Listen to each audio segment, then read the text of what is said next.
Good evening, folks. I'm Louis Largent, and welcome to MTV's 120 Minutes. Right now, we are in a hotel room in Hartford, Connecticut, the night before the big tour happens with David Bowie and 9 Inch Nails, with opening act Prick, I might add. And in just mere moments, you will this lovely, beautiful brown couch right here will be occupied by the two greats. We'll be talking with them alone, together, separately, sometimes, you know, all throughout the evening, as well as playing new videos from Eve's Plum, also Jawbreaker, which is an excellent one you should stay around for. We'll be playing the new Bowie video, old 9 Inch Nails videos, and right now is the brand new one from Urge Overkill. They have a new album coming out called Exit the Dragon, which is obviously, I guess, the opposite of Enter the Dragon, which was a famous Bruce Lee movie back in, I think, in 1973 or something. This is The Break, brand new from Urge Overkill. We are in Hartford, Connecticut on 120 Minutes here with David Bowie and Trent Reznor, who, unless you've been living in a cave or touring this fall, and a completely a bizarre pairing in a way, but I guess it sort of makes sense. It was David Bowie's idea to do this, and Trent, what was it like for you to get the phone call from, I can only imagine somebody, do you, you know, respect, admire, enjoy his work? Yeah, it was scary at first, but then, I mean, hi, it's David Bowie. And at first I didn't think it was, but then instantly you knew that it was. What was the first thing you said to you? Hi, you want to tour, want to chat? I wasn't even thinking at that point. I was just, you know, it's a weird feeling. I was a bit freaked out, but such a charming gentleman. I was instantly at ease. And he mentioned his idea of doing this tour, and of course at that time it was only, what, 3 shows or a couple cities. And it got me thinking about it, and then I realized that it would be something that it'd be a challenge to do, and I think that it would be a challenge to present the whole show in a unique way. So it's not just opening acts, headline act, but it's something that was a bit unusual that would make it make sense in a way. I went in with trepidation because I've been told, like, he just moved to this funeral home that he'd opened up as a recording studio, and I should call him there, and the apocryphal stories, the Sharon Tate house and all that, you know, and it's sort of I went in with a sense of unease and did you have, what did you think that did you have any idea of what he would be like as a person? No, I really don't have preconceptions of what fellow artists are going to be like, because I know so much that I've read about myself that I'd never take that as being a gospel on what anybody's like, and I tend to take people at face value, you know, and it's working out pretty cool. It's very good. When did you first come up with the idea? How long ago was it? Only a few weeks ago. And the other thing about this show is that it's almost nothing about it is premeditated. I mean, it was put together really fast. We just spent all our effort in actually working on the music that we really want to play. And it's that kind of show. I mean, the dynamic of it is really, in a way, muscular, and it's really stripped down. It's an interesting show to look at, needless to say. It has to be, because it's a visual and an audio thing. But basically, the whole engine of the thing is about what we want to do as musical artists, and that's really cool. That's really good. We're going to take a look at a video and enjoy more conversation with Trent Reznor and David Bowie, and watch The Carnage with Hurt, 9 Inch Nails. Back in 120 Minutes with David Bowie and Trent Reznor. Do you have any idea what the audiences might be like as you go across America? Have you thought about it at all? You just set it up without thinking, and whatever's going to happen. I mean, is there going to be a 9 Inch Nails contingent and a Bowie contingent? They're both going to be there, or could you even fathom what you think it's going to be like? I think, you know, there'll be two eyes, medium height, men and women. Sorry, go on. And there'll probably be 2 different camps and some overlapping people in the middle. And again, the way we've kind of approached the show is that it flows, has a flow to it that would, to some people, open up the connection that I think there is, you know, that I think David thinks there is. Was it part of your reason you went out, because you wanted to maybe enlighten some folks that might not otherwise be at a David Bowie show? I don't know that was my, I mean, part of the challenge was me being in front of a different audience, you know. I like being an opening act for change, and I also like not having the burden of having to carry the show. Yeah, you have so a if it's lot. bad, it's not my fault. I'm just the opener. Oh, no, the truth. For my part, it's I've always loved juxtapositions. I like taking two elements that seemingly don't supposedly work or wouldn't be considered as reference points to each other and putting them together. So it's kind of really manifesting that idea, you know, to say, well, actually, it really comes down to, we have this idea that if Trent could get his audience to sing, he'll go, now you sing this one, la, la, la, and then I say, now come on, all you Bowieites, and they sing that part. So, but then we kind of, yeah, we worked, we got that together, but we Sort of like George Michael and Elton John did it. Yeah, With so, you know what I mean? exactly. You're like on big, like opposite ends of the spectrum, going like this. a happy family sing-along kind of thing, you know, that we go for this time. I gotta tell you, he rules live. Probably the best live act going. Are you Rulers all over the stage when he's on. Yeah. Big 12-inch and Are you sort of? Have you thought about that? Is that sort of you know? Thought about it? I haven't had a sleep for weeks. I mean, it's going to be a tough act to follow. Well, I thought what I do is drop anything that anybody knows that I do, therefore really give them something to ponder. You could have lots of pyrotechnics and things like that. Just the dwarves and the trapezes and things. They really do look like they're on fire. They do, don't they? They're fantastic. You wouldn't think that somebody that little could burn up so furiously. More with David Bowie and Trent Reznor coming up. So we continue in 120 minutes. Here's Garbage. Back on 120 minutes, that was the Toadies. This is David Bowie, that is Trent Reznor. They are touring together this fall, just in case you didn't know. I got a question for both of you. You go first. What is your favorite Nine Inch Nails song and why? Reptile, because I think it's dangerously vulgar. Your favorite David Bowie song and why? There's just so many. See, it's not a fair question.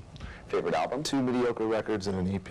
Oh, 300 fantastic. Oh, I don't think so. I know so. Probably Life on Mars of Hunky Dory. And why is that? Just, I don't know, just great song, well written. Oh, Do you remember, you've obviously seen him live perform many times. I've never seen him. You're kidding me. No. Wow. You're kidding me. No. Why is that? Have you just... Wrong place at the wrong time. No, I guess. I just was never able to. When did you become familiar with his work? When did it start having an influence? I think around the time of Scary Monsters was when I really, in fact I know why it was, because I was in the Columbia Record Club at the time. And, Oh, got sent really? to me by accident, because you didn't fill your form out and you kept sending me stuff. 12 albums for I a think penny? that's how it worked, and I got it. And a record club, huh? No, and that just made a huge impression on me. I thought it was just real. It frightened me, if that sounds kind of stupid to say, but it was real. It was so icy and so. I just found it a little disturbing in a good way, and it tainted my life for the rest of my days. And then I retroactively went back and. What were you listening to before that? Because that was in 1979, right? Just 1980 they actually came. Yeah, it was the first. I don't know, whatever you listen to when you Kiss. Kiss. Only Kiss. Skinner. No Skinner. I have to Aerosmith? draw the line at some point. No Aerosmith. Aerosmith? No. Bad New Wave. Well, that didn't really happen yet, did it? So you've obviously seen Nine Inch Nails live before, have you? I have now. No, but exactly the same story for me is that I've never been in the same place that they've been working. But I've seen the Woodstock piece and I saw a couple of other live pieces on video, and by reputation I knew that they were really, really good, and somebody to really, they were contenders, you know. It was you, Trent, it was you, getting us out here in Palookaville. Good evening, we're going to call all the towns Palookaville on the tour we've decided. Hello, Palookaville. We'll have more with David Bowie and Trent Reznor as we continue here on 120 Minutes. Back on 120 Minutes, Louis Largent with David Bowie and Trent Reznor. David, you're, can we say, 48? We can say that, but it's not true. I'm actually 48 and a half. What do you take? What do you do? He looks incredible. He looks better than you and I do. And I mean, you know? It's the enthusiasm I have for this project. It's taken years off me. Has it really? Yeah. After Thursday night, they'll all come back again, believe me. Yeah, it's like a Dorian Gray kind of thing. Are you vegetarian? No. Eat well, sleep well? No, I don't do any of that stuff. Doesn't smoke? No, I don't smoke. No drinking? Never. No, not at all? No. No funny substances or anything like that? No, real God. Is that the key, I the think key people to the look at you foundation? with suspicion if you haven't taken drugs in the last 30 years. But I did take an awful lot, if that's any good. Well, if you hung around like the Rolling Stones camp and all that, how does Keith... No, not really. I don't know them very well. Oh, really? Never met him? I think I saw photographs. Okay. Can we talk about the videos? Because you're both pretty influential in the video world. You have been, and have you seen Yeah. Closer? And which is we're in the Whitkin school of video, I think. Did you ever become familiar with his visual presentation via his videos? Which did you go through the? I mean, I always had a problem with videos in general because I think there's a danger of it tainting someone's impression of your music by giving a solid image that you can't shake, that could be bad. I think I agree to a certain extent, but there's something about a lot of the videos that are being made now as almost autonomous pieces, and I think, for instance, your video for Closer is a very good piece in itself. You know, I think there's some validation for the idea of videos at the moment because they're getting so good creatively. They're very good, and if you have enough intelligence to divorce the two, the music in its own state and the visual in its own state, they can both be quite rewarding in different ways. You know, but there's also been a lot of crap too. Oh yes, there. We played a lot of it. Let me tell you. Really? I didn't know that. Well, anyway, I guess thank you for coming by. He is so excited, both of you. You know, must be really looking forward to this. Yeah, really up for it. And go get them Tigers. All right, then. All right. If we have to. Okay. It's 120 minutes with David Bowie, now sans Trent Reznor, so we can talk about the new album. You seem genuinely excited about your new album, and probably, I can just gather, probably more than excited than you've been in quite a while.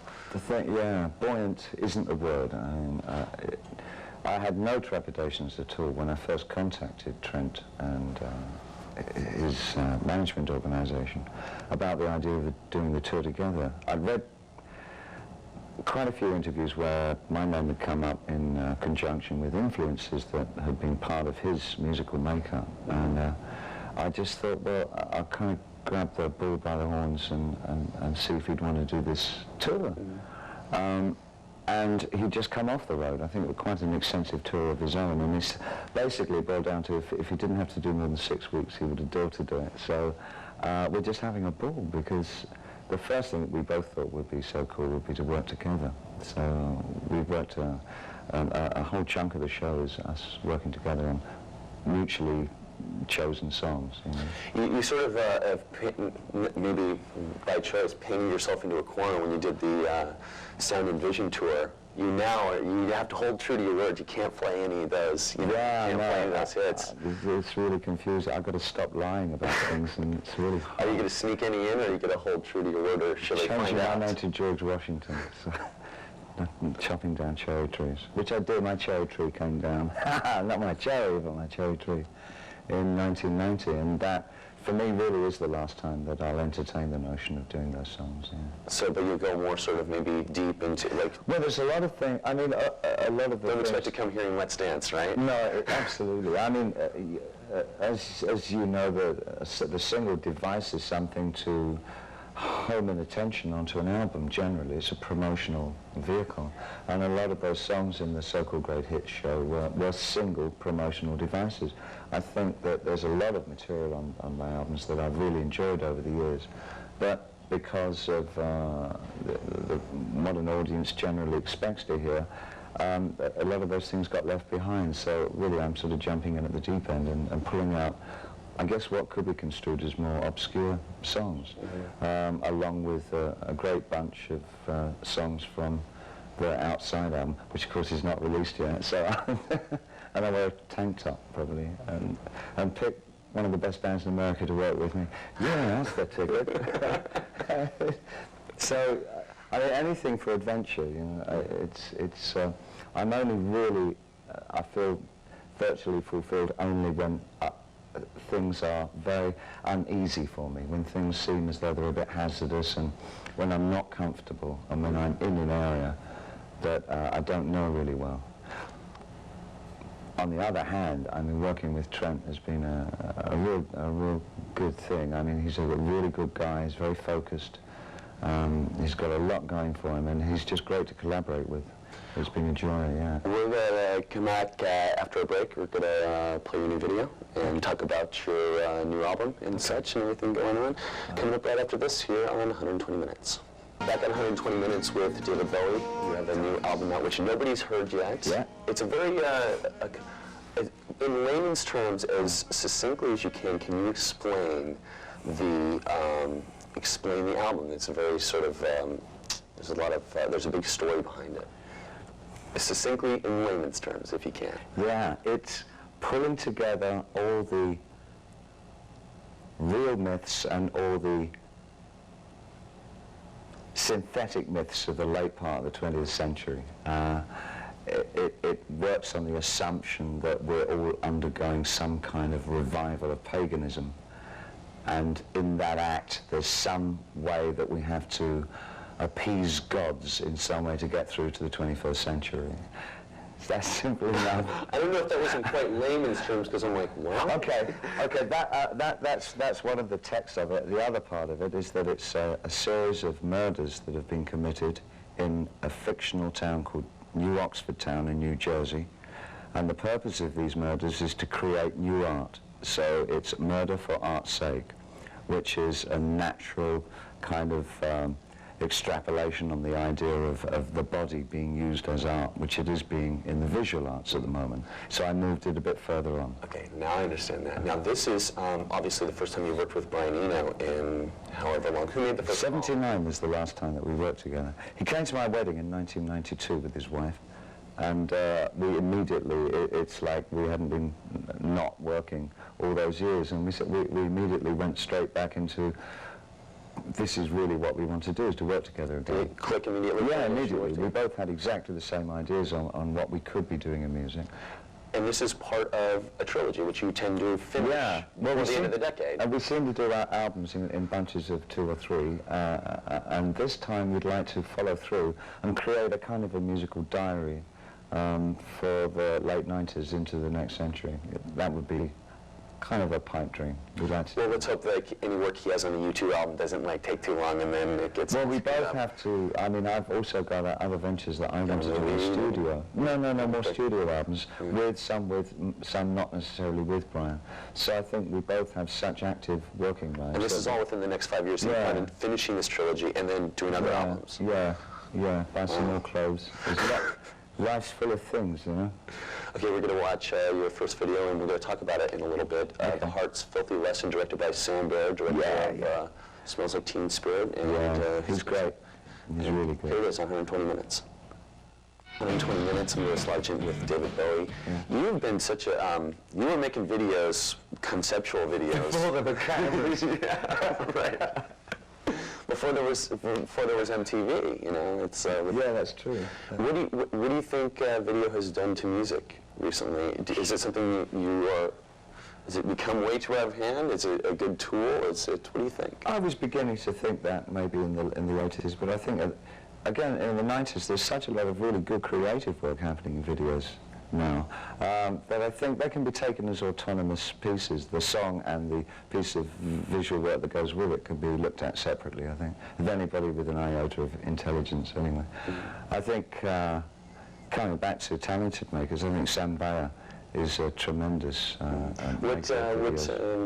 did you choose him? Was there a I looked through showreels of a number of directors, and his stuff had a certain something that I kind of recognized, in terms of he distressed everything. Everything looked a bit as though it's aged or unkempt, uncared for. And I got to meet him and found, of course, that naturally the untidiness comes from the fact that he used to be a painter. For 8 years he was a painter in New York. And he comes at it like it's a painting. And we both had a lot of the similar references for what we did in Heart's Filthy Lesson. My main kind of, the foundation for it was I have a friend in England called Damien Hirst, who's probably our leading artist at the moment, who cuts cows up and puts them in glass boxes. That's one of the things that he's known for. Oh, that sounds in sharks. Yeah. Well, it's quite interesting work. And I really took the idea of what his workshop looks like when he's at work, but I kind of created that feel. Do you plan on doing a lot more with him, without him? You're always good for it. Yeah, we've already talked about doing the next single together at least, and if we ever got the money together to try and do a long concept piece on the Outside album, would be kind of nice to do. Okay. Whether that will come to anything, I don't know. Well, you're going to be leaving us now. Thank you for talking to us here in my pleasure. minutes. Good luck. I don't know what's going to happen over the next 6 weeks, but it's... I'll write about it. All right. David Bowie here on 120 Minutes. And here is, speaking of great videos, here is Bjork with It's Oh So Quiet. His latest video from Shudder to Think, So Into You, here on 120 Minutes. I'm Louis Largent, here in a hotel room in Hartford, Connecticut. And we've been saying it's the David Bowie 9 Inch Nails tour, which is completely false. It's the David Bowie 9 Inch Nails Prick tour. And here is Kevin McMahon, lead singer of said band. So you got the opening slot. Have you ever been to big shows and seen it can be very difficult for the first band on stage. Do you have anything special prepared for the evening's events? I just usually do my normal performance and hope that somebody's there to pay attention. Did you ever see? Early, please. Did you ever see Prince open for the Rolling Stones?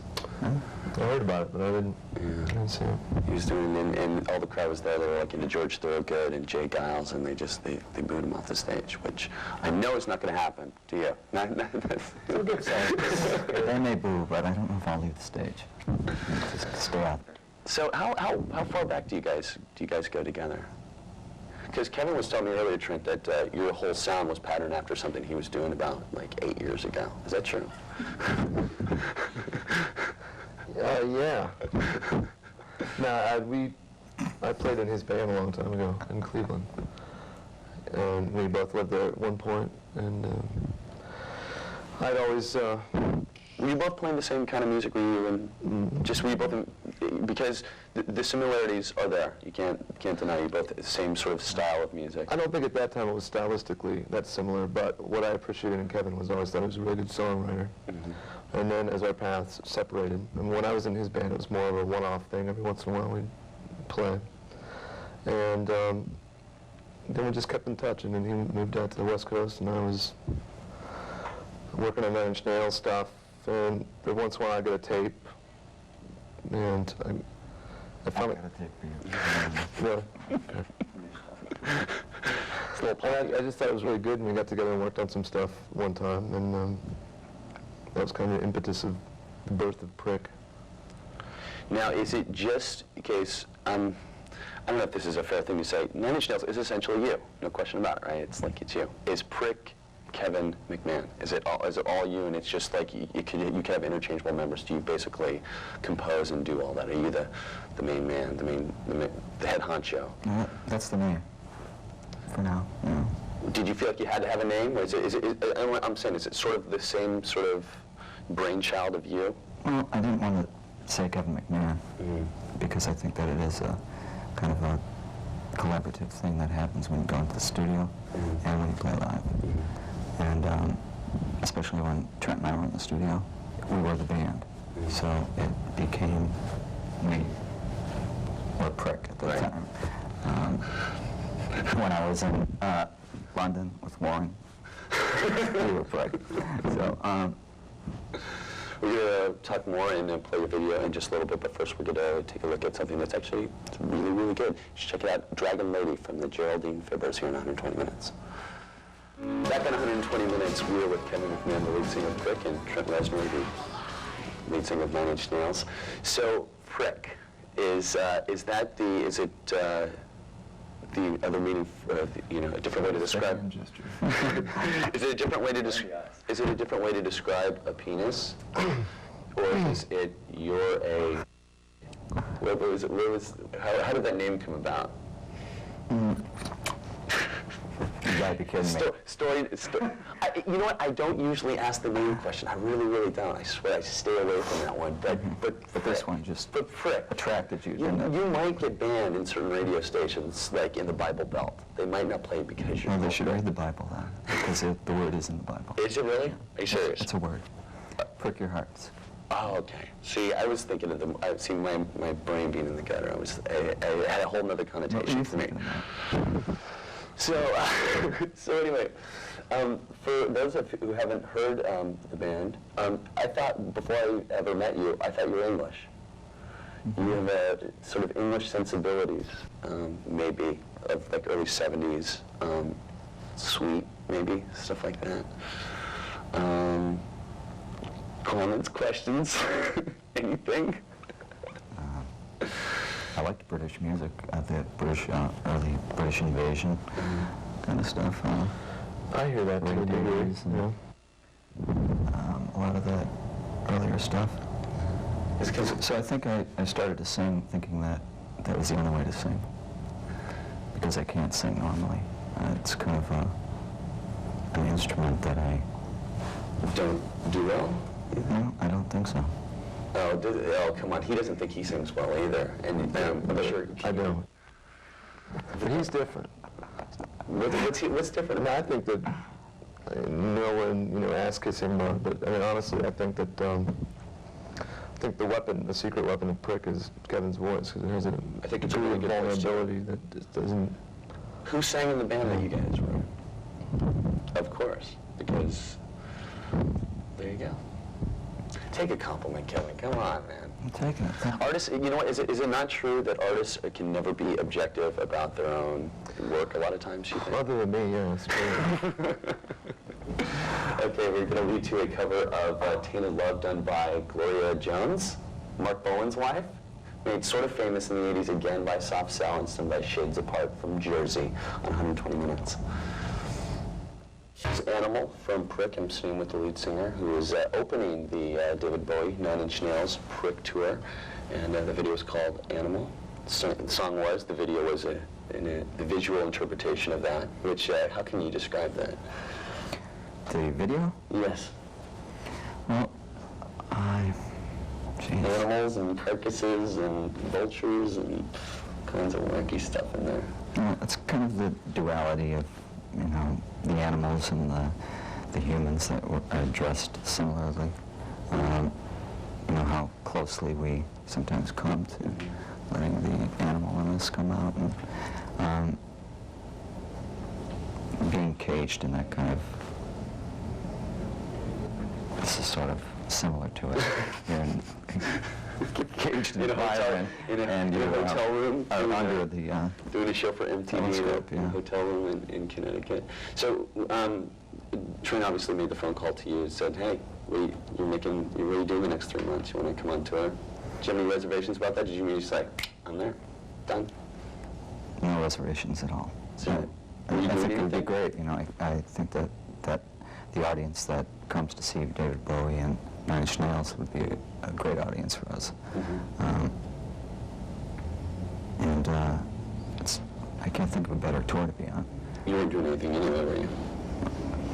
It was exciting, I think. Yeah, I think it's amazing, actually. Yeah. So good luck on the road. Good luck with everything, and hope you enjoy yourself. And we are going to be back after this with more. Coming to you from the Music Meadows Theater in Hartford, Connecticut. This is 120 Minutes. I'm Louis Largent. We are living right around here. This is such a beautiful thing because tonight what they're doing is not just a sound check, but a complete run through. This is the night before the tour starts. David Bowie, 9 Inch Nails, and Prick. It's not too exciting right now, but throughout, it's going to get exciting. It's you can feel it. You can feel it in the air. It's a beautiful venue, and right now, watch Civ. Can't wait 1 minute more here on 120 Minutes.